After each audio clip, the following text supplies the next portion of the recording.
Let's make one of my favorite soups. This is taco soup. It's keto, it's low carb. I could eat this just about every week. And we're gonna start with just a little bit of olive oil in our pan, a small onion diced, and about a pound of burger, and 1 to 2 cloves of garlic. Obviously, that's probably more like a couple, 3 tablespoons of garlic, but that's how I like it. So put as much garlic or as little as you want in. But let's get this browned. And if you have not gotten your Mueller cast iron enamel pot, why not? These are great. This is the 4.5 quart. Great for this kind of stuff. I love mine to make soups in. You can check the shopping cart below if you want to look into it. All right, so once you've got your meat browned, we're going to go ahead and add a small green pepper. Mine is frozen.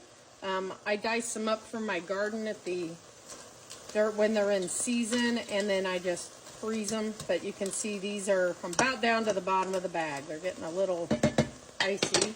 And we're going to add, you can either add a block of cream cheese or a cup of heavy cream. I'm going to add my cream.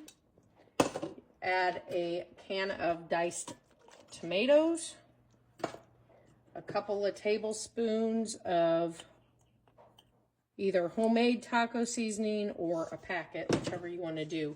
Now I'm going to add, this part is not necessary. You can leave it just like this, but I'm going to add, I had a bag of tomato pulp that I still had in my freezer because we use the pulp too when we make stuff.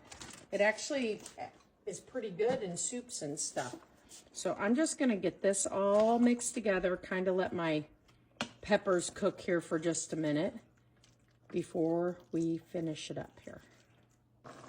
All right, so at this point, I'm going to go ahead and add my beef broth. Now, if you don't put the paste in, or the tomato puree, then you only want to put about 1.5 cups of beef broth in it. And I am putting extra in. I'm actually going to use a whole jar that I canned, because that puree does make it, or that pulp makes it a little thicker.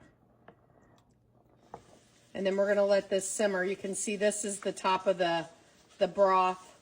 That's just some of the fat that collected at the top of the broth after it was canned. That'll melt up in here and make it taste wonderful. And then you just salt and pepper to taste after you let it simmer for about 15 to 20 minutes.